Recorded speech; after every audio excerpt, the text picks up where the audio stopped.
Good morning. Today's scripture is from Isaiah 44, verses 13 through 22 from the Inclusive Bible. Woodworkers draw a careful line and mark out the design with a scriber. They plane the wood and measure it with calipers and carve it into the shape of a human being, and a beautiful human being at that, destined to be set up in a shrine. Before that, they cut down a tree, a cedar or a cypress or an oak, which they have raised for themselves among the trees of the forest. Or they plant a stout fir and wait while the rain nourishes it. Some of this wood becomes fuel for our fires. With some of it, they warm the room, and with some of it, they bake the bread. But with some of it, they make a god to be worshiped. People take this wood and turn it into an idol, then bow down before it. Half of the wood they burn in a hearth where they roast the meat and eat with satisfaction. They warm themselves and say, "How nice and warm to sit and watch this fire." With the rest of the wood, they make a god, an image to be prostrated before, prayed to, and petitioned. "Save me, for you are my God." People like this neither know nor understand. Like their idols, they have eyes but cannot see. They have minds but cannot think. People like this do not reason. They have neither the imagination nor the common sense to say, "I have burned half of my wood and used its embers to bake bread and to roast meat and to eat. Should I really make the rest of it into something abhorrent and bow down to a block of wood?" They feed on ashes with a deluded mind, leading them astray. And they cannot save themselves or even say, "Isn't this thing in my hand just a fraud?" Remember all this, my people, for you are my servant. I formed you, and you are my servant. O Israel, do not forget me. I swept away your faults like a cloud, your sins like the morning mist. Return to me, for I redeemed you. Ancient words for our present day consideration.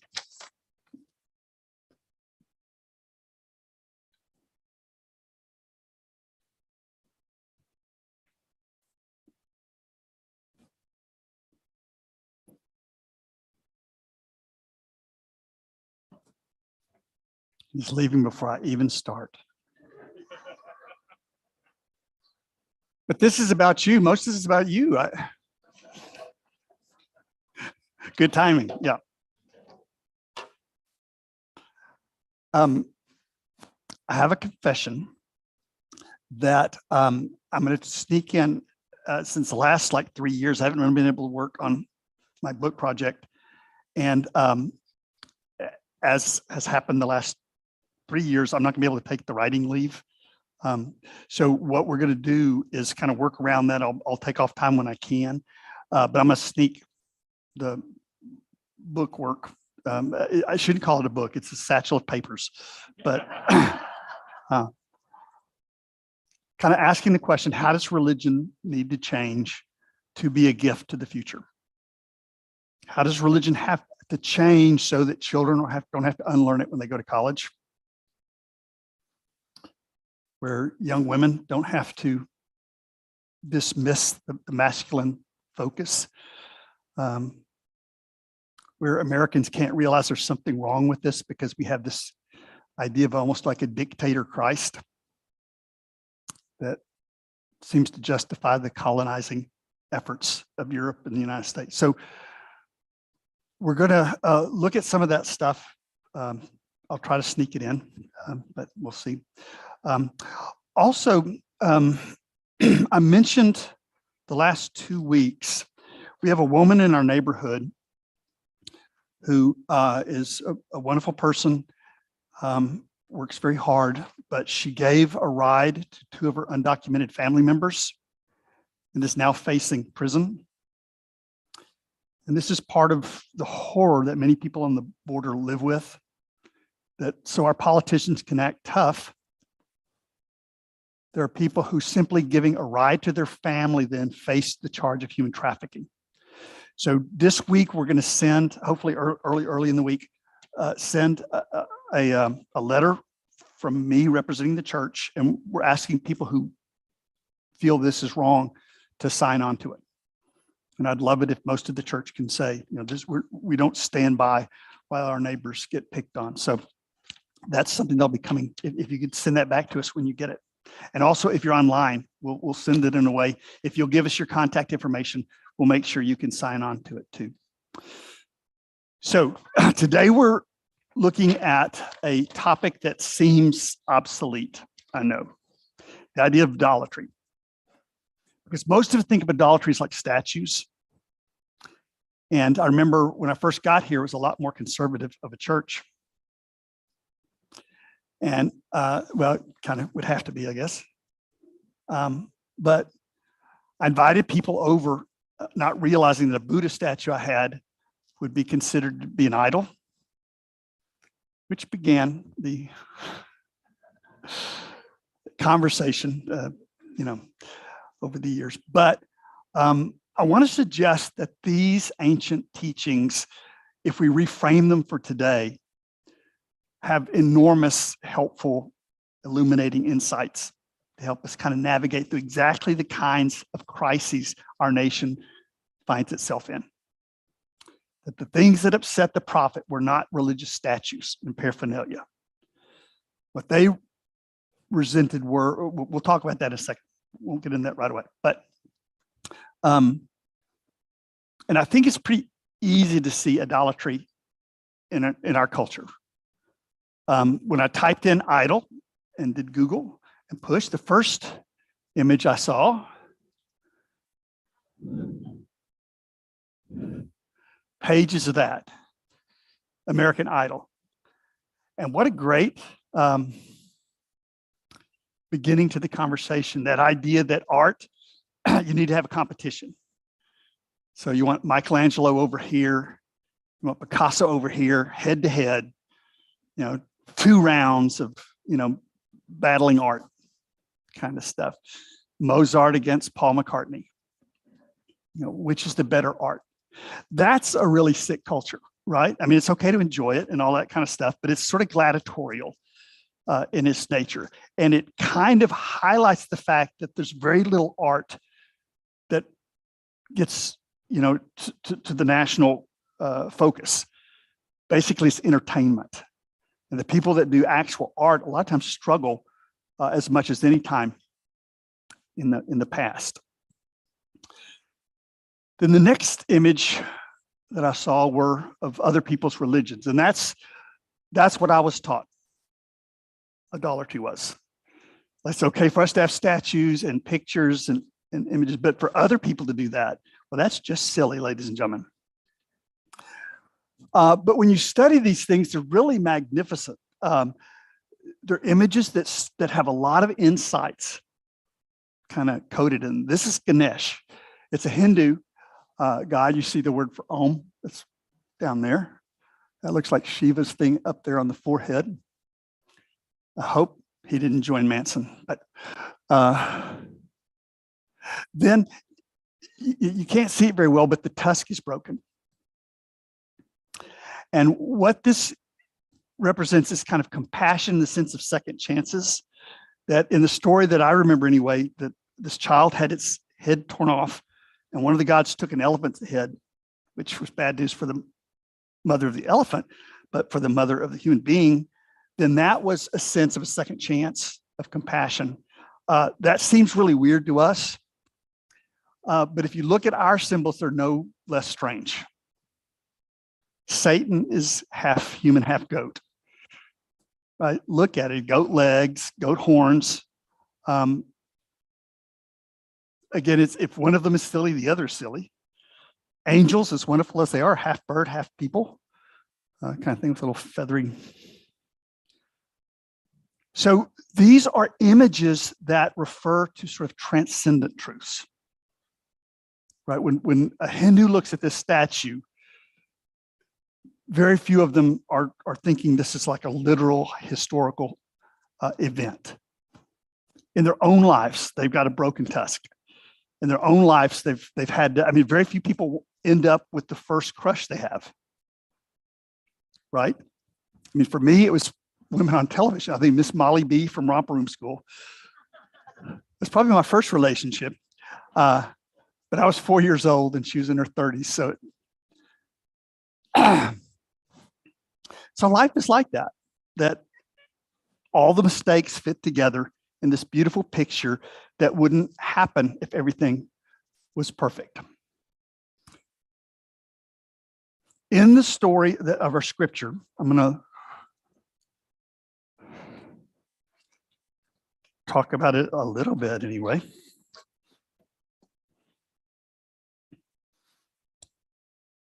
Isaiah, one of the Isaiahs, there's multiple Isaiahs, just like a lot of the writings supposedly by Paul or not by Paul.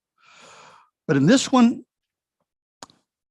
the prophet is drawing up the irony of making a wooden image and then worshiping it. I don't think the concern is something like we think of as idolatry. It's losing control of your own life. I would suggest that the idols we have to worry about are Christian idols for the most part. If you're a Christian, the idols you've been taught, the images you've been taught that may separate you from the transcendent, look like Jesus and God and that kind of thing. But this is what he's saying within his own time. He says somebody says, how nice and warm to watch this fire. With the rest of the wood, they make a god, an image to be prostrated before, pray to and petition. Save me, for you are my God. People like this neither know nor understand. Like their idols, they have eyes but cannot see. They have minds but cannot think. Does that sound familiar? When Jesus talks about having eyes cannot see, religion gets like that. Not just other people's religions, right? A lot of people are taught, it's called communicants class in the Presbyterian denomination. They're bombarded with answers, and they go out into the world thinking those answers are going to make a difference. It's sort of like at least in my life, the algebra class and the calculus stuff, they talked about how much you're always going to use those things. At least for me,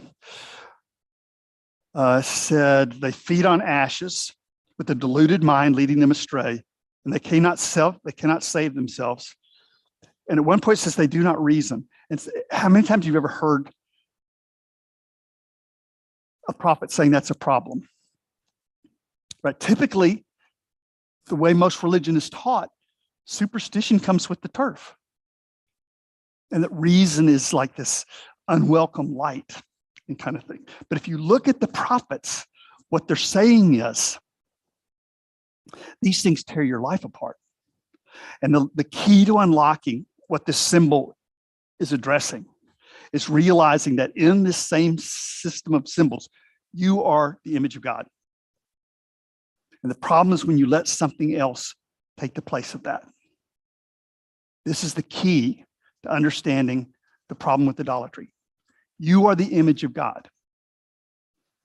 The way it's said is you're to love with all of your heart, all of your mind, all of your strength. When religion keeps you from doing that, as it often does, it is idolatrous. We're going to look at each of those. First, we're going to look at idols of the mind, because that's probably the easiest one to look at. If you've noticed, our nation has been very strange for quite a while. And many people associate Christianity with these strange superstitions, with theories about conspiracies. And there's no fact checking, no testing of it. Again, what I mentioned was to love with all of your mind, all of your heart, all of your strength. That's from the Shema. That's one translation of it. There's different translations of it. But this was so central to the Jewish teaching that they were saying, make a little box on your forehead and put it in there. Sew it into your sleep. Don't ever forget this. Because if religion shuts down your mind, your heart, your courage, your strength, it will hurt you or somebody else. Religion should make us larger, not smaller. And this idea of loving with all of your mind, think about what that means for you. Seems to me that it means being able to be honest, to not feel like the church is giving you answers to questions you weren't asking, and that you have to limit yourself to that. One of the symbols I would love on site somewhere, I've mentioned this before, is like a replica of Galileo's telescope, and put it by a window to remind us of the time the church refused to look through the telescope and instead looked at the Bible to answer questions about astronomy. The same thing is happening when we learn new things about human sexuality. And instead of looking through the microscope and seeing what's there, studying the statistics, people open up the Bible. And guess what? They always find their prejudice was true, no matter how stupid and cruel. A closed mind always proves to itself that it was right. So to realize that the religion many people are given is like cataracts for the soul. If your religion is about belief, this is why Jesus asked so many questions. That's why Jesus taught in parables. That's why Buddha taught in parables. Because you're not supposed to just believe, you're supposed to think and reason. And faith does not mean believing stupid things. It means trusting life enough to know that if you're radically honest, it will take you to the sacred. It may not always feel like that. Taking the Bible literally is idolatry. The biggest idol I know in the church is the Bible. Right? People turn their minds over to it. They worship it. They hurt other people because of it. It's like putting a map to the city on the windshield of your car and thinking you don't have to check this out. I mean, you've got all of the details right there, right? You got the map, you just put that over your windshield and drive.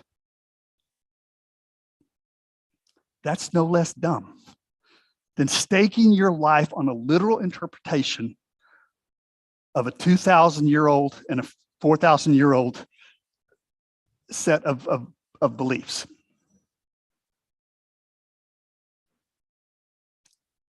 Fortunately, I turned mine off. Oh, you did too? Okay, well, now you have, yeah.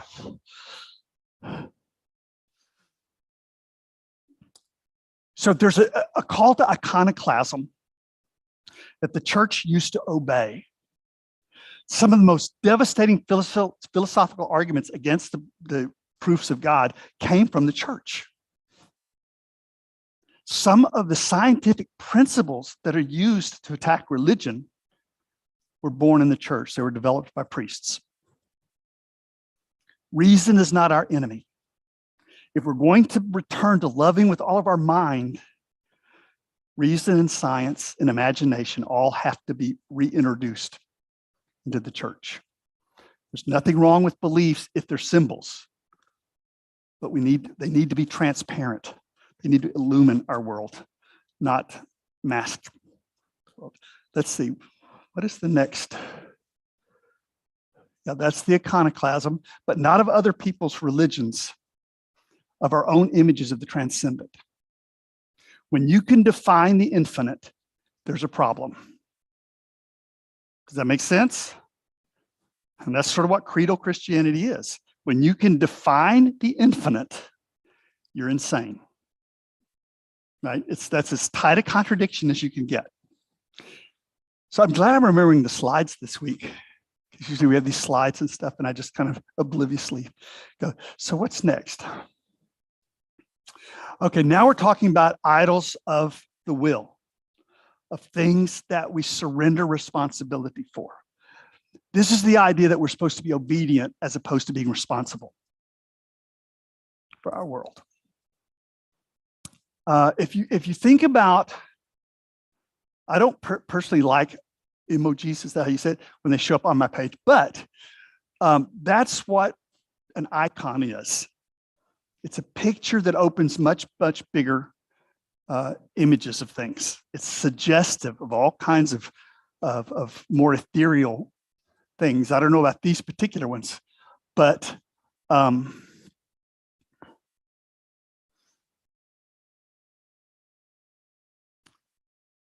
When Christians live in rules, they become cruel. When you're not living in the principles of kindness, people pay the price of that. This week, Nancy Pelosi was told not to take communion by an archbishop. The irony is that she's supporting an anti-choice Democrat. So there's enough hypocrisy to go around here. That's what makes us bipartisan. Have you ever noticed that every church that has heartburn about abortion also believes that women shouldn't be ordained? Have you ever noticed that little coincidence? Kind of ironic, isn't it? Have you ever noticed how little the Right to Life people do to help children after they're born? Particularly the politicians. It's stunning. If you're a baby born to a poor person, you don't count, right? Because you're not unborn anymore. So when Christianity is about rules, there's an implied power hierarchy that's there. Your pastor, I don't care who it is. You can be a pastor, priest, whatever. But anybody who turns Christianity into a pecking order and calls themselves your shepherd and you're the flock, that's not a good deal. And it hasn't ever worked out for people through history. There's a saying in Africa where they saw the hypocrisy, this kind of Christian imperial colonizing culture. This is a saying from Africa, and I think it's talking about Christianity, if I'm not mistaken. It says, the sheep will spend their whole life fearing the wolf, only to be eaten by the shepherd.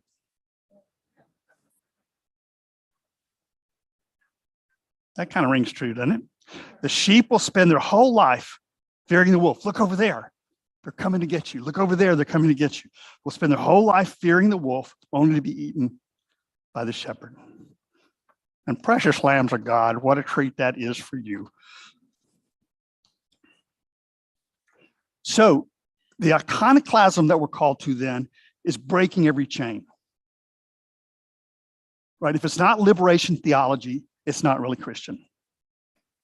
If it justifies empire, if its loyalties stop at the national border, you know it's an idol. When there's a flag next to the pulpit, what do you think that means? When you put the nation next to your symbols of transcendence. So, idols of the mind, idols of the will. The hardest thing to deal with, I think, are idols of the heart. Because a lot of them are very innocent. We want things to be true because it feels right for them to be true. And that's very understandable. We wouldn't be human if we didn't have that impulse. But think of the damage we can do to ourselves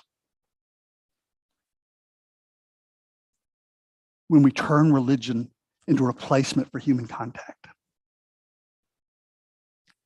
Think about the poverty if Jesus is your best buddy and not a real flesh and blood human being.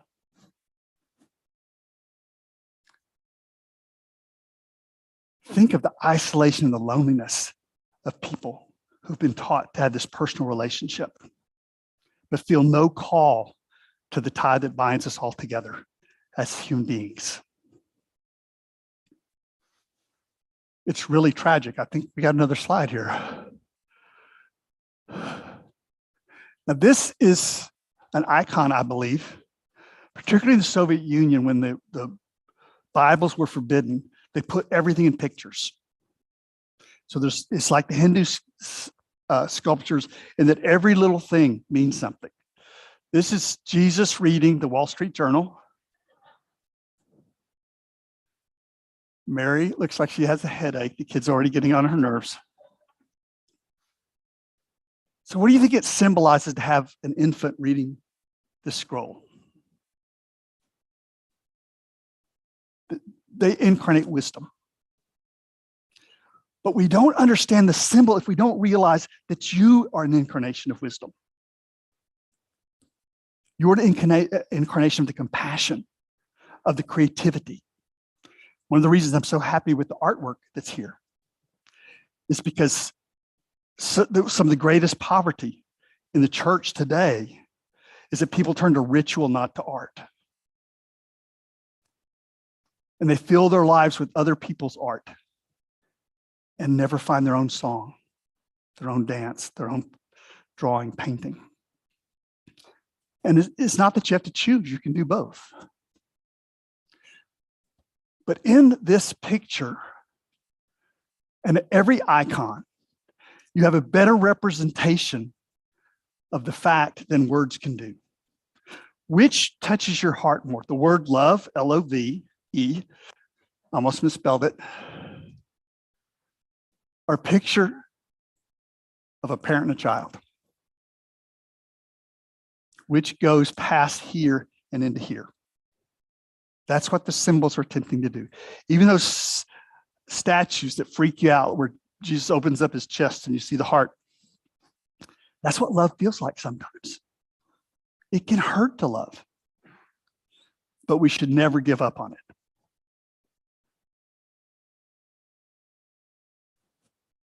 The key is to see Christ in each other.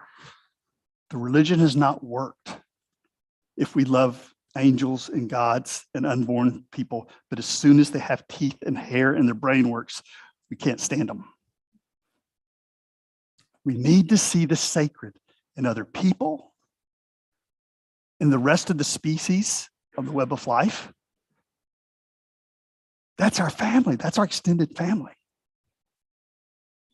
Religion should open us to this larger world, not shrink us down to an imaginary world, to a world of statues and paintings. Not that there's anything wrong with those, but religion is not an end in itself. Burn that on your forehead. When religion is an end in itself, it's an idol. It's to lead us to life and to lead us to love, and it does that magnificently sometimes. So let's see if I can wrap this all up. Probably can't, but that's okay. I mean, you can't sue me, I don't think. Can they sue me? No, good.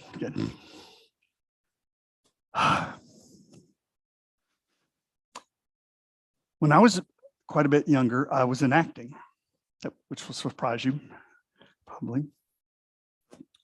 But I never turned down a role because the character died at the end. I never chose a role because it was comfortable. Would you rather be Hamlet or somebody that lives through the story? Hamlet, right? We have that same choice. Not whether we'll win or lose, but whether we will love with all of our heart, all of our mind, and all of our strength. The prophet says we are the servants, but what that means is we're the radiant expressions of. We're not here as slaves. We're not here as serfs. But we do serve each other. Right? That's what it means to be in the web of life. And it's thrilling. It's wonderful. It's valuable. All we have to look out for are the things that shut down that opening, that blossoming. One of the earliest Christians said, the greatest glory you can give to God is to be fully alive, fully human.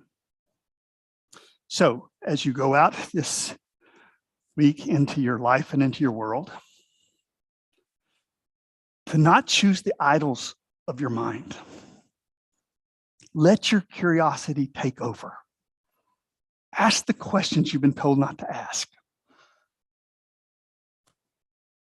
Think critically, question, fact check, everything.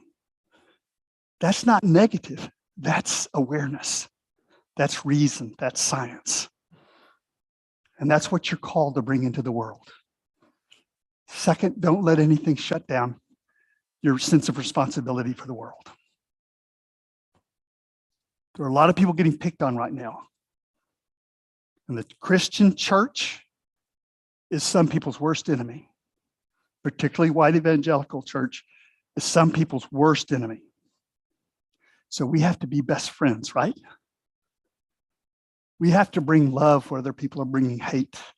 We have to bring freedom where other people talk about captivity and obedience. And then finally, to not let anything shut down our heart. And that can be the hardest, but also the most magnificent. It hurts to love.